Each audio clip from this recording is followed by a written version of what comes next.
आज जो देश में प्रत्येक वयस्क व्यक्ति को जो वोट का अधिकार प्राप्त हुआ है वो डॉक्टर बाबा साहब अम्बेडकर की देन है और माननीय काशीराम साहब ने भी हमें इसका प्रयोग करना सिखाया।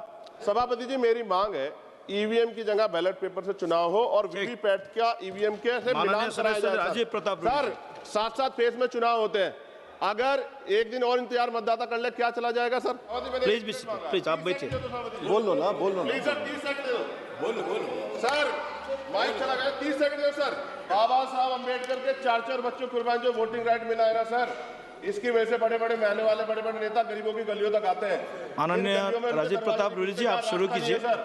और ये वोटिंग राइट सर हम जाने देंगे, ये बात मैं आपके माध्यम से सरकार को, इलेक्शन कमीशन को बता रहा हूँ। सभापति जी धन्यवाद। आज का विषय देश के करोड़ों मतदाताओं के सम्मान और उनके लोकतांत्रिक अधिकार से जुड़ा हुआ है। सदन जानता है कि 22 दिसंबर 1930 को बाबा साहब अम्बेडकर लंदन स्थित सेंट जेम्स पैलेस में आयोजित फर्स्ट राउंड टेबल कॉन्फ्रेंस की फ्रेंचाइज उप समिति में अपनी बात रखते हुए उन्होंने स्पष्ट कहा था कि भारत में जिम्मेदार सरकार तभी बन सकती है जब वह उन सभी नागरिकों के प्रति जिम्मेदार हो जिनके जीवन, स्वतंत्रता और संपत्ति पर वह कानून बनाती। और डॉक्टर अम्बेडकर ने चेताया था कि सीमित मताधिकार अलग तंत्र को जन्म देगा और सत्ता जनता से दूर होती चली जाएगी। ये चेतावनी केवल भारत के संदर्भ में नहीं थी, बल्कि दुनिया के अनेक लोकतांत्रिक व्यवस्थाओं में भी इसका यही संघर्ष चला। ब्रिटेन ने 1928 में सार्वभौमिक वयस्क मताधिकार लागू किया। अमेरिका ने 1965 में वोटिंग राइट एक्ट इस सिद्धांत पर आधारित था कि कोई भी प्रशासनिक प्रक्रिया ऐसी ना हो जो गरीब नागरिकों, अल्पसंख्यकों और महिलाओं को मतदान से वंचित करे। न्यूजीलैंड में 1893 में महिलाओं को मतदान का अधिकार मिला और इसके पीछे यही विचार था कि नागरिकता का मूल्य किसी दस्तावेज की उपलब्धता से नहीं बल्कि व्यक्तिगत गरिमा और अधिकार से तय होता है। हमारे अपने इतिहास में भी यही संघर्ष दिखता है। 1919 की चैनफोर्ड सुधारों से लेकर भारत सरकार ने 1935 तक मताधिकार को संपत्ति, आय और शिक्षा जैसी उपनिवेशिक योग्यताओं से बांधा गया था। डॉक्टर अंबेडकर ने 17 मई 1929 को अपनी रिपोर्ट में लिखा था कि मताधिकार को कर्पा समझना दासता की स्वीकृति है और इसी विचारधारा ने हमेशा संविधान में आरंभ से ही सार्वभौमिक वयस्क मताधिकार को शामिल करवाई। ये उपलब्धि ब्रिटेन, अमेरिका, फ्रांस जैसे देशों की तुलना में कहीं अधिक साहसी और प्रगतिशील थी। सभापति जी, राउंड टेबल कॉन्फ्रेंस में 5 करोड़ से ज्यादा जो कमजोर वर्ग के लोग थे उनके 2 प्रतिनिधि थे, डॉक्टर अंबेडकर और श्रीनिवासन, और अधिकार राजनेता जो पुरानी व्यवस्था थी निर्वाचन की उससे सहमत थे, जिसमें 80 लाख लोगों को वोटिंग का राइट था और वो संपन्न स्वर्ण जातियों के लोग थे। मैं आज सदन के माध्यम से देश के प्रत्येक नागरिक को बताना चाहता हूं कि आज जो देश में प्रत्येक वयस्क व्यक्ति को जो वोट का अधिकार प्राप्त हुआ है वो डॉक्टर बाबा साहब अम्बेडकर की देन है और माननीय काशीराम साहब ने भी हमें इसका प्रयोग करना सिखाया।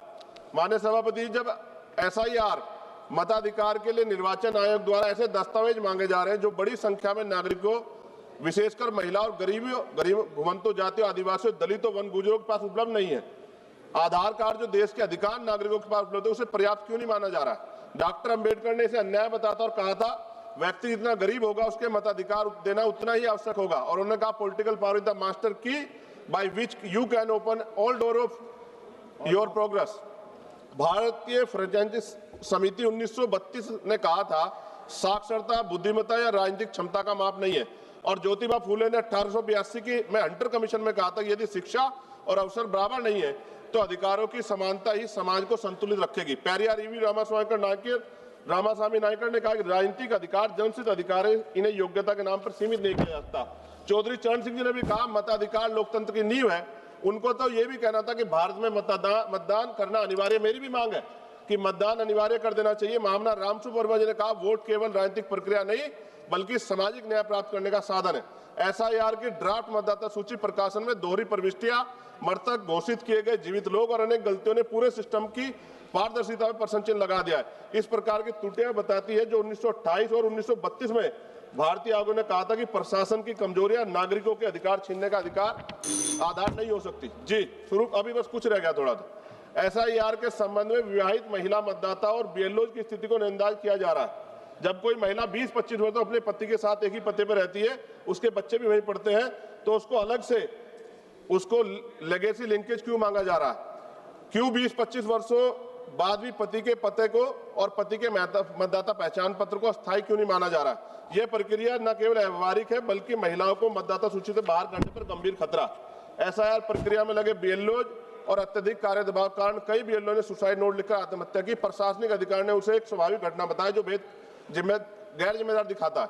बिना प्रशिक्षण के बीएलओ से एसआईआर या जटिल कार्य कराना पूर्णतः व्यावहारिक है। माननीय सभापति जी, हमारे संविधान निर्माता ने 1950 में वह साहस दिखाया था जो विकसित देश भी बाद में कर पाए।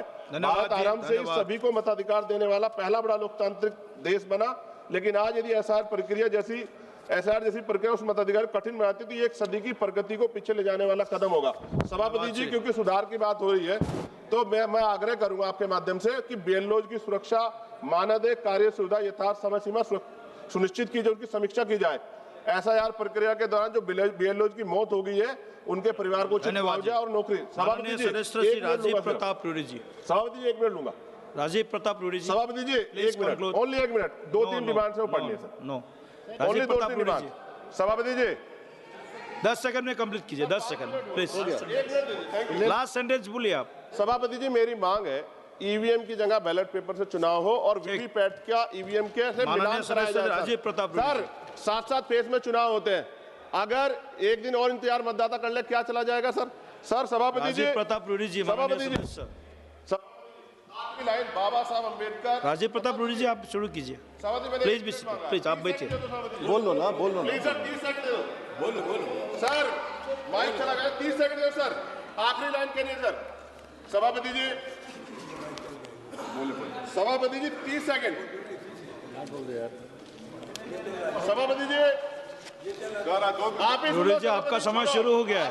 10 सेकंड सर, 10 सेकंड। बाबा साहब अम्बेडकर के 4 बच्चों कुर्बान जो वोटिंग राइट मिला है ना सर, इसकी वजह से बड़े बड़े महल वाले बड़े बड़े नेता गरीबों की गलियों तक आते हैं। माननीय राजीव प्रताप रूडी जी, आप शुरू कीजिए सर। और ये वोटिंग राइट सर हम जाने देंगे, ये बात मैं आपके माध्यम से सरकार को, इलेक्शन कमीशन को बता रहा हूँ। ठीक है, आप शुरू कीजिए। धन्यवाद अध्यक्ष जी। सभी माननीय सदस्यों ने अपने अपने राय रखे, सबकी बात मैं सुन रहा हूं।